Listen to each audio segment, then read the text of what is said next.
Bienvenidas y bienvenidos a un tema de pelos. El tema de hoy es alopecia androgenética. ¿Pero qué es esta alopecia androgenética? Un nombre muy pomposo, ¿verdad? Es la calvicie común, es lo que nosotros conocemos como pelonera. Nos afecta principalmente a los hombres cuando vamos creciendo después de los 20 años, a veces antes. Se empieza a ver afectado principalmente las entradas. Se va retrocediendo la línea de implantación del pelo hasta que nos quedamos totalmente calvos. Se localiza también acá en la coronilla.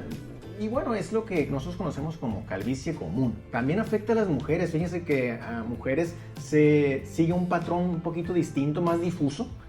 Se relaciona con el embarazo, se relaciona con estadios desnutricionales y también el estrés, ¿no? El estrés emocional y desórdenes hormonales también. En los hombres se llama alopecia androgenética porque tiene que ver directamente con los andrógenos, que son las hormonas masculinas, principalmente la testosterona o un precursor de ella que es la dihidrotestosterona.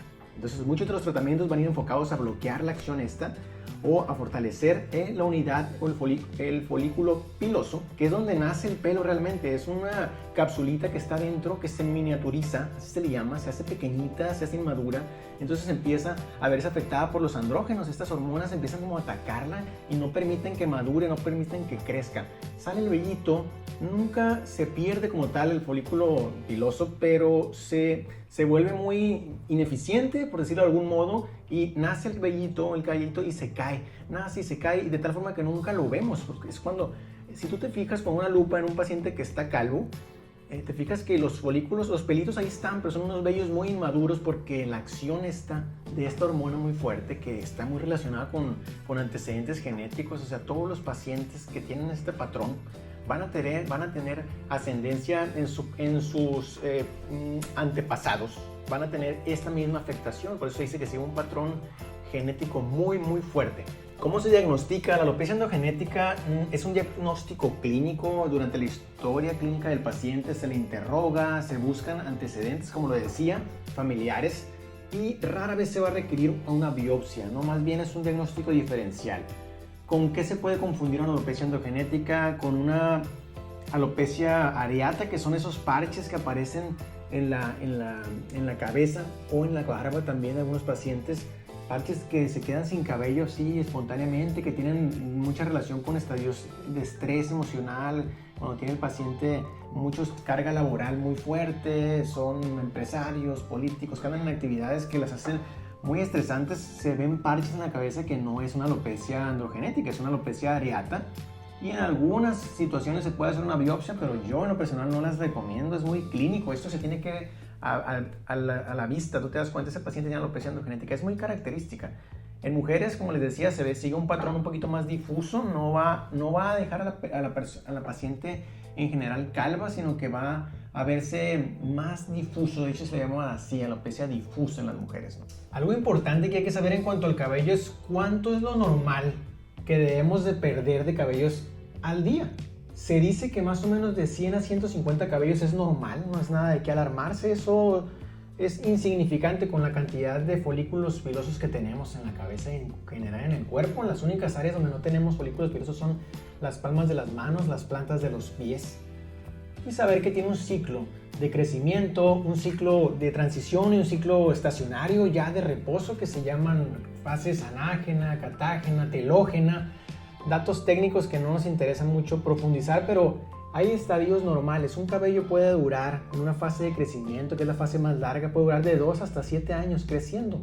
Y la longitud del cabello va a ir determinada por ese tiempo de esa fase. Lo que pasa cuando hay trastornos, que estamos hablando de alopecia androgenética, es que esas fases se ven alteradas y pasa o se brinca la fase de crecimiento y se va hacia una fase catágena en la que se pierde el cabello, no madura, no llega a su madurez. ¿Dónde te das cuenta? Y es un buen dato para hacer el diagnóstico. Hay unas pruebas de tracción, hay pruebas dermatoscópicas con un equipo especial, pero realmente yo le digo a la paciente, ¿cómo es que te estás dando cuenta? Además de que se empieza a notar en las pacientes mujeres, se les ve el cuero cabelludo, principalmente cuando les da la luz, en los hombres también, pero los hombres empiezan a ver que las entradas se están profundizando cada vez más y ya luego parecen salidas, ¿no? Y les digo, ¿dónde te has dado cuenta? Bueno, en la almohada, doctor, me estoy dando cuenta que en la almohada veo 5, 6, hasta 10 cabellos cuando me levanto. En las almohadas que tienen funda blanca o sábanas blancas, ahí es donde se da más cuenta uno. También durante el baño me dicen pacientes de mujeres, por ejemplo, que tienen el cabello muy largo, me dicen, René, es que tapo la rejilla del baño, tapo el resumidero y estoy teniendo que limpiarlo cada vez más, y ahí me doy cuenta porque saco puños de cabello y a la basura que se me está tapando y me llega el agua hasta los tobillos. Entonces ahí te das cuenta. También en los peines, ¿no? Las mujeres se dan cuenta que el peine se les llena más de cabello más frecuentemente, y son datos clínicos sencillos de diagnosticar, pero bueno, saber que hay una pérdida de cabello normal y hay una pérdida de cabello patógena. Sigue un patrón muy progresivo, es decir, nunca se va a detener espontáneamente, va a ser lento y progresivo y va para adelante. Si el paciente no hace nada, va a llegar el momento en que se va a quedar pelón, se va a quedar sin cabello, va a respetar las áreas laterales de la cabeza. ¿Por qué? Porque no se sabe por qué los folículos pilosos de esa zona, de la zona lateral, estilo Miguel Hidalgo, no se ven afectados por los andrógenos. Entonces tienen esa protección. Por eso cuando se hacen trasplantes capilar te van a quitar cabello de aquí de atrás, porque estos folículos pilosos, cuando los implanten aquí arriba, es un trasplante, se pasa de un lado a otro y se ponen aquí, y esos van a permanecer más tiempo porque no se ven afectados por esas hormonas. Ese es uno de los tratamientos, pero hay muchísimos tratamientos para alopecia. Yo en lo personal, ¿qué hago? Yo le recomiendo al paciente que utilice lociones o sprays de minoxidil al 5%. Hay muchos comerciales, hay unos mejores que otros, hay mucha piratería y no es un producto que encuentres muy fácilmente, incluso por internet. Yo no les recomiendo pedirlo porque se ha visto que vienen o diluidos o sin la etiqueta o sin el sello de seguridad, entonces hay que tener mucho cuidado con eso. Es un tratamiento muy eficiente, es lo que está más probado que funciona. El minoxidil, ¿qué es? Es un vasodilatador que de forma tópica va a dilatar las arterias, las arteriolas que rodean el folículo piloso, llevándole más sangre al mismo y haciéndolo que madure y que tenga mejor vida el cabello que nace de ese folículo piloso. ¿Qué pasa? Que es muy dependiente, es muy esclavizante, les digo yo, porque el paciente tiene que aplicarlo en la mañana y en la noche. ¿Cómo se pone? Dando sprayazos principalmente en las entradas, en la zona central, en la línea media, en la coronilla, dando masaje. Aplicas, yo les recomiendo de 6 a 8 sprays, atomizaciones, y que lo tienen que aplicar cada 12 horas. Es medio cansón, pero es muy efectivo. Tiene resultados a mediano plazo, es decir, el paciente va a empezar a ver resultados a los 4 o 6 meses de tratamiento. Depende también de la magnitud, de la intensidad de su alopecia androgenética, ¿no? Pero es eso. ¿Qué más les recomiendo? A los pacientes que usan minoxidil, que están casados o que tienen pareja, hay que tener mucho cuidado porque una de las reacciones adversas que son así muy secundarias y que en algunos libros está y en otros no, es que la pareja del paciente que tiene alopecia androgenética y está tratándose con minoxidil va a empezar a presentar hirsutismo, ese es vello facial, ¿sí? Como mujeres. Entonces, ¿por qué? Porque el paciente se lo pone en la noche, se acuesta e intercambian almohadas y el producto queda en la almohada impregnado, y la paciente usa la almohada del esposo y entonces empieza a presentar un poquito de vello facial, y uno tiene que hacer tareas detectivescas para dar con este diagnóstico diferencial de hirsutismo. La paciente le está haciendo vello en la barba o más vello, entonces le empiezan a buscar trastornos hormonales y nada, que el paciente, el esposo, está usando minoxidil. Es algo raro y curioso, ¿no? Pero pasa. ¿Qué otra cosa se puede utilizar? Inhibidores de la dihidrotestosterona, que son como la dutasterida, el finasteride, que son medicamentos que se usan para controlar el nivel de andrógenos en la sangre de los pacientes con cáncer de próstata o hiperplasia prostática benigna, que son trastornos de los hombres, que crece la próstata y hay un incremento de los andrógenos, y para esto se utilizan.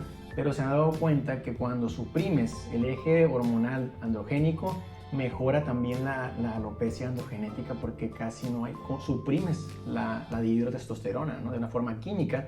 Yo casi no utilizo tanto esos tratamientos porque tienen algunos aspectos adversos que no queremos saber, ¿no? Principalmente pérdida del líbido, o sea, disfunción eréctil y muchas cosas controversiales que no están muy bien probadas, pero que están ahí más bien como unos mitos de realidad. Entonces yo trato de tener esas armas, esas herramientas, tenerlas ahí un poquito en reserva para casos realmente necesarios, que recomiendo siempre algo muy natural como suplementos alimenticios que están enfocados para el cabello, para la queratinización, mejoran las uñas, mejora la piel, mejora la estructura, todo lo que tenga que ver con queratina. Son multivitamínicos que tienen diferentes tipos de vitaminas, minerales, plantas que están enfocados en que el cabello crezca. O sea, que el cabello, una vez que el minoxidil está irrigando sangre al folículo piloso, los nutrientes que llevan esa sangre lleguen ahí, que vaya bien cargada de nutrientes que necesita el folículo piloso para que crezca el cabello, ¿no? Que se forme la queratina, que es la sustancia, la proteína que forma el cabello, las uñas y la piel en general. ¿Qué más se puede utilizar? Champús que son algunos de origen dermatológico, en farmacias dermatológicas, como todo lo que recomiendo lo encuentran en farmacias dermatológicas, no se encuentran en farmacias normales. A veces que puedes tener champús normales que son anticaspa, comerciales o no, y también les pongo champús que son ricos en nutrientes que pueden mejorar la calidad del cabello. Entonces, el conjunto de estos tres elementos, suplementación, champús con nutrientes y el minoxidil al 5% sin necesidad de usar inhibidores de la 5-alfa reductasa, qué pomposo escuchar eso, pero así se llama la dutasterida y la finasterida, que son los que tienen efectos adversos. En conjunto todo va a hacer que el paciente empiece a recuperar el cabello y no tenga que recurrir al extremo caso de un trasplante capilar, que muchas veces es muy costoso, muy insidioso, y el paciente tiene que hacérselo varias veces y es cansón y se ve raro, y es un tratamiento muy dependiente del técnico. Entonces eso es todo lo que tenemos que saber para controlar la alopecia. Es una afectación estética que no está relacionada con ninguna otra enfermedad, más que nada afecta la calidad de vida del paciente. El hombre, el cabello en el hombre, en el ser humano, es un signo que te da hombría, te da seguridad, te gusta tener cabello. Entonces, cuando el paciente se empieza a ver con esa calvicie, se afecta su autoestima, su seguridad, hasta que llegue el punto en que lo aceptan, que también es muy válido. Fíjense, hay pacientes que dicen, no, ¿sabes qué, doctor? Yo me rapé por completo y acepté mi problema, entre comillas, y ya estoy más feliz porque me rapé. Eso se vale también, o sea, no es que tengas que tener cabello forzosamente, pero yo sí les digo, si quieres tener cabello, tienes que hacer el tratamiento. Cuando dejes de usar el minoxidil, el cabello se te va a caer tal cual en un mes, 2 meses, todo lo que pudiste haber recuperado se te va a caer. Les digo, es muy esclavizante, pero también les digo, ¿qué tanto quieres tener tu cabello, no? ¿Se puede? Sí se puede, pero es cansón. Hay que invertirle más que dinero, tiempo. Entonces, acudan con su dermatóloga, con su dermatólogo, para que les haga un buen diagnóstico, les arme un buen plan terapéutico, y nada, a darle, que esta plática estuvo de pelos y seguimos en contacto.